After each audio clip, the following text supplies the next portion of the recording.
Dark Shadows, number 19, VTR 11967, Air 12667, take one.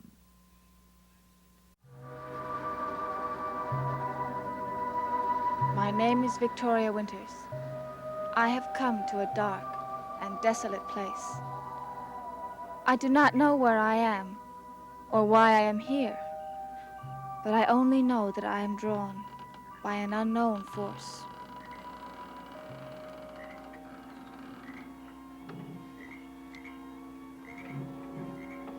We're sorry we disturbed you. I said we're sorry we disturbed you. We got lost on the road. We're not lost. This is the place we're supposed to find. Can you hear me? Could you tell us where we are? No, it's all right. You're alive, Yes. both of you living. Yes. We were hoping you could tell us where we are. I heard the knocking. I always hear the knocking.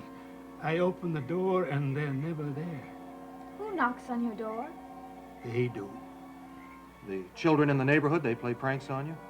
Some of them are children. Some of them are older than I, but they open the door and they go away. But you're not like them. No. We didn't go away, did we? No. But that's not why you're not like them. You're living. They're dead.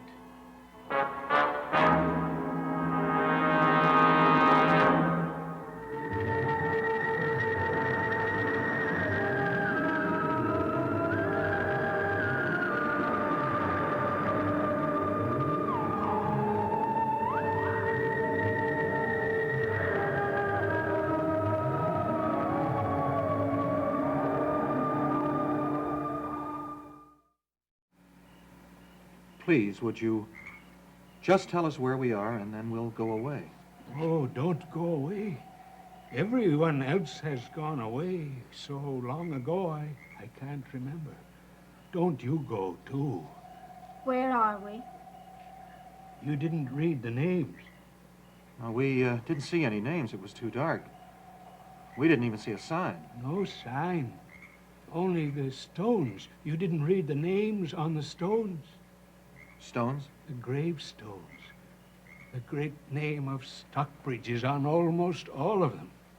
This is a cemetery. Yes, of course, the names are worn now. And so many of the stones have fallen. I can't blame you for not knowing where you are.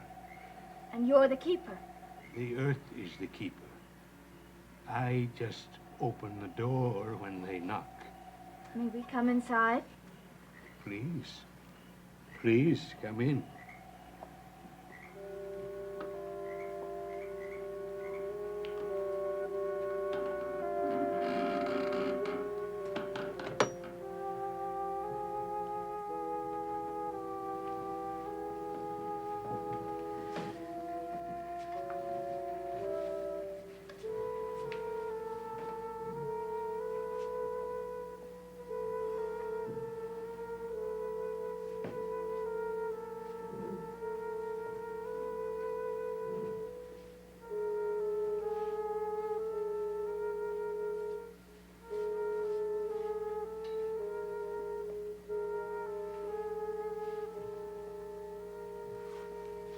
Are these the records of the people that are buried here? Their names, the day they were born, the day they died, and where in the ground outside they are laid forever. And that's all that's known about them? Oh, no. That is all that is in the books. Oh, the rest is in here. Come, I'll show you. You're very kind. Maybe some other time. No, I can't go now. I know I can't. Here, look. P. Agthorne, Stockbridge, born 1713, died 1731, at the height of his youth. Trampled by a stallion. He left a young wife and a baby girl. The girl, they say, had hair like the sun. Here is another. You'd think it would smell all musty in here. It doesn't. It smells of jasmine. Jasmine? Scent. It comes from in there. Vicky, what are you talking about? Let me take you home. I'm worried about you. What's in there? No. Not in there. You mustn't go in there. Why not? That's the crypt. I never let anyone in there. But I have to, please. Vicky, if the man says no, I think we ought to take his word for it. We knocked, and we didn't go away. We came in. Please do us this one favor. That's where the young man I was just telling you about is buried. All the Stockbridges that met a violent death. They're inside there, away from the wind outside, away from the hail and the hot sun, where they can find the most peace. Please. Well, all right, but quietly. So quiet that even they can't hear.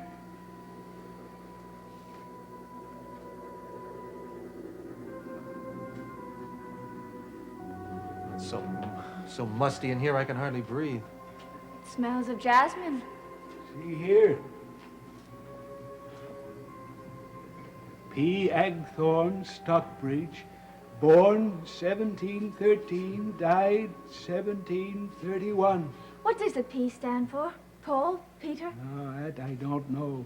First names didn't mean much to the Stockbridges. It was the last name, Stockbridge, that meant the most. And the middle name, the name of the families that married into the Stockbridge line. This young man's name was Agthorne. He came from the Agthorne family, his mother's maiden name. And they all died violently. Every one of them. Here, Hugh Spencer Stockbridge, born 1687, died 1780. He was murdered. His throat was slit while he was sleeping. And she was drowned at sea. Most of her body was torn to bits by the rocks. Please, Vicky, can't we leave now? All death is violent in its way, but for these poor souls it was especially so.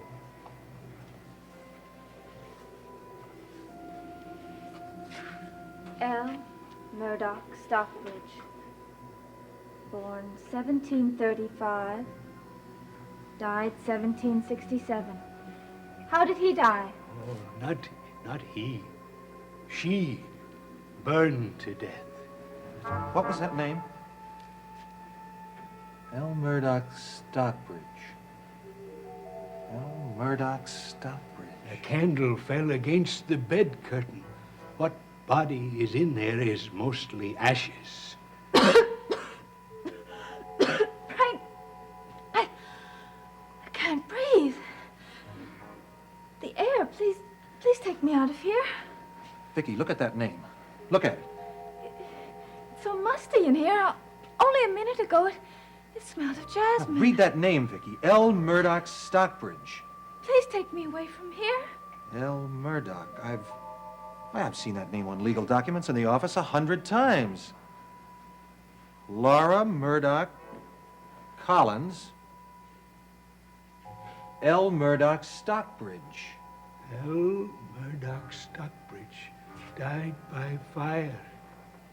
L. Murdoch Stockbridge died by fire.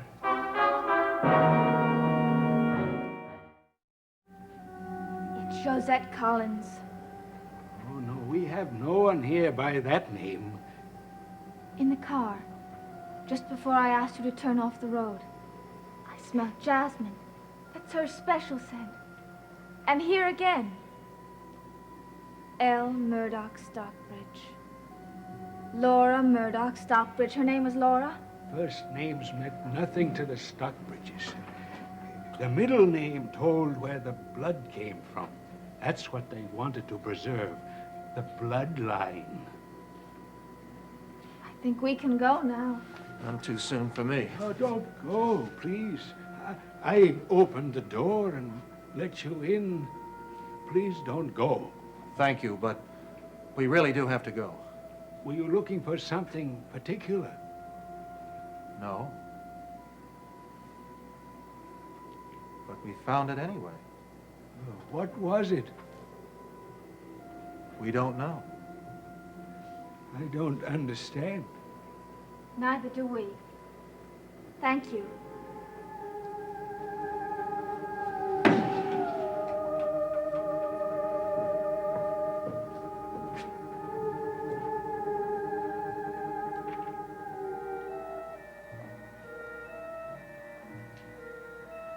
Can I get you anything, Mr. Collins? No, thank you, Mrs. Johnson. I have everything I need right now. Well, there's a little chill in the air. Maybe I better build up the fire. The fire is fine, thank you, Mrs. Johnson. I don't mean to interfere, but I hope there hasn't been any more trouble. More trouble? I wasn't aware that there had been any in the first place. Well, I could hardly help noticing that the police had been here again. Oh, you couldn't, could you? I saw their car in the driveway. I see. It bothers me to think of anyone in this family being in any kind of trouble. Well, thank you, Mrs. Johnson, but nobody is in any trouble. Oh, I'm glad to hear that, because with all due respect, I like to think of this family as something very close, very important to me. Well, you should be commended for your loyalty. As for the police, believe me, it was of nothing important. Oh, well, I'm happy to hear that.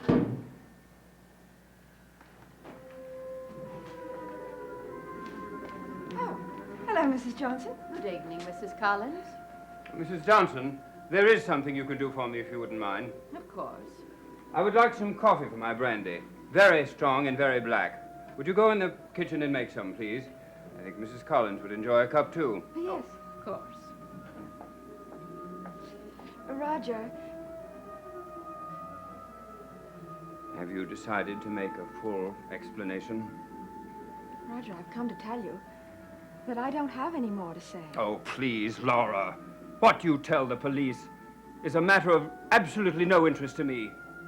Lies and evasions are what they deserve. I deserve more, much more, and I'm waiting to hear it. But I don't have anything to tell you that I haven't already told them. I cannot accept that answer. A woman died in your apartment in Phoenix, and I'm convinced that you know more than you're telling me. I'm waiting, Laura. Do you hear? I am waiting for the truth.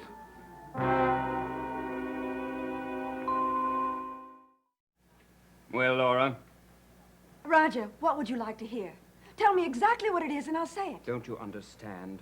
I must know it's for your own sake. You must tell me the truth so that I can handle the entire situation as it has to be handled. What are you thinking? Surely not that I murdered that woman. Is it impossible? Roger! Oh, you're so shocked, Laura. When will you learn that nothing a human being does is shocking? The idea that I could murder anyone. I refuse to discuss this, Roger. If you go through that door, it may be the first step in your imminent departure from Collingwood. Oh, don't be ridiculous. My staying or leaving is Elizabeth's decision. At the moment, she has agreed to my staying. I'm afraid that was before our visit from Lieutenant Riley. What do you mean? My sister and I had a chat in this very room before you came here. And? Tonight's episode has convinced her that there is no longer any reason for you to stay on in Collingwood. I am not leaving here without David. Oh, you are if Liz says you are. Did you hear what I said? I said I am not leaving without my son. We'll see. Roger, I think you better listen to me. In fact, I think Liz had better listen. I am getting a little tired of her threats. And I think it's about time she realized I have a few of my own. Oh? And if she thinks she can force me to leave Collinwood, Yes? well, I don't advise her to try it. Because I can carry out my threats, too. And you think you're incapable of murder? I want you to look at yourself, Laura. Look at yourself right now. Perhaps I was a little carried away. You know I could never hurt anyone. That's a lie. I get very frightened at the thought of losing David. Frightened enough to kill? Of course not. You forget, Laura, that as your husband, I got a running report of your conduct while at the hospital. I was sick then. I'm not sick now. Are you so sure? Roger, what do you want me to say? Do you want me to say something that I didn't do? No, but I want you to begin explaining a lot of things that have not been explained. I don't know who that woman was. That is only one incident. There are many other things that have to be explained much closer to home. Such as? Burke Devlin. We're not going to start that argument again. Indeed we are. Until I know what you two are up to. I've told you. I'm trying to keep him pacified. Pacified? That's a strange way of pacification. Well, we want to keep his mind off the manslaughter case. I told you never to mention those words. Then don't keep bringing up the subject of Burke, and stop suspecting my methods. Mrs. Johnson. I hurried as fast as I could. I hope I didn't keep you waiting. Oh, would you like me to pour? No, thank you. Mrs. Collins will pour.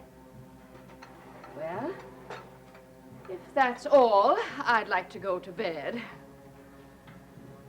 there's nothing else. You've had a busy day, Mrs. Johnson? Yes, I have. Always on the go. I like it that way. Good night, Mr. Collins. Mrs. Collins? Good night.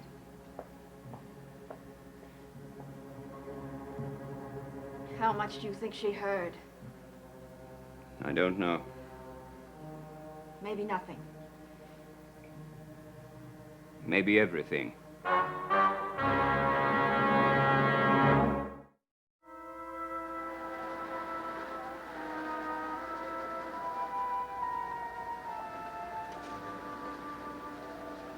You all right now? I think so. Are you sure you didn't smell jasmine, too? The only things I smelled were must and mold. I'm sure it was Josette Collins. She was trying to tell us something. Something about Mrs. Collins. Yeah, I'll have to admit there was something odd going on there. But why would she want you to know that Laura Collins might be descended from an old New England family that had married into the Stockbridges? I don't know. What bothers me is that that woman should have died by fire. Yes, the old man, he kept whispering that over and over again. L. Murdoch Stockbridge died by fire. Could it have anything to do with that fire in Phoenix? Who knows? But Laura didn't die in that fire. I wish I understood what I'm supposed to understand. So do I. Wish I could piece everything together. David's dreams and Sam Evans' paintings, fire in Phoenix, and now this ancestor. If she is an ancestor.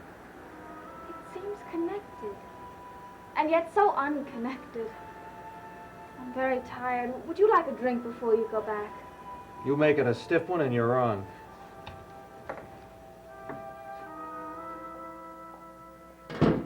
Ah, Vicky and Mr. Garner. Our legal light that puts a sparkle in our governess's lovely eyes. Hello, Vicky. Good evening, Mr. Garner. Good evening, Mrs. Collins.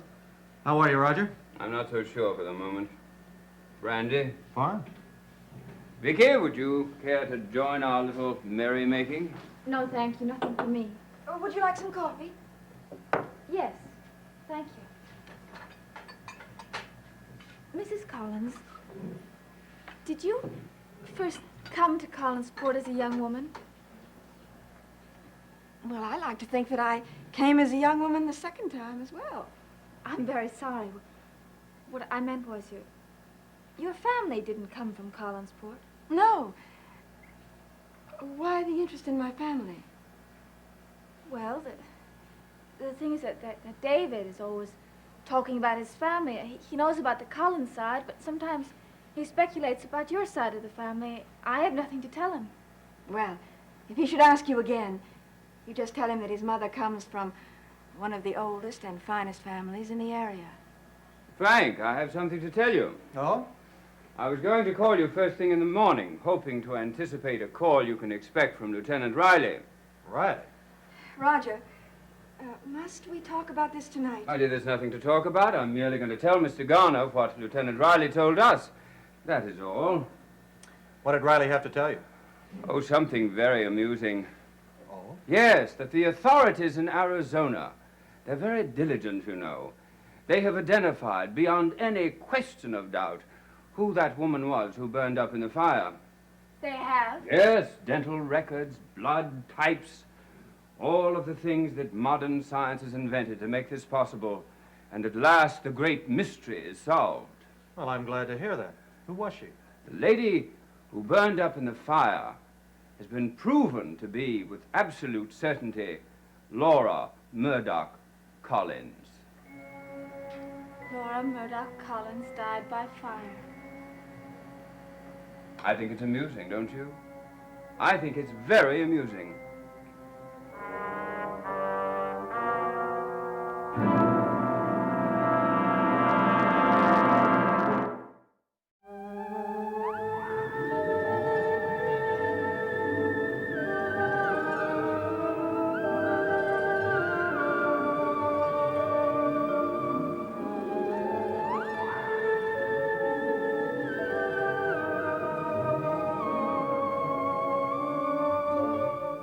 "60 Minutes of Fun." Watch Bewitched, followed by Love on a Rooftop, tonight in color here on ABC.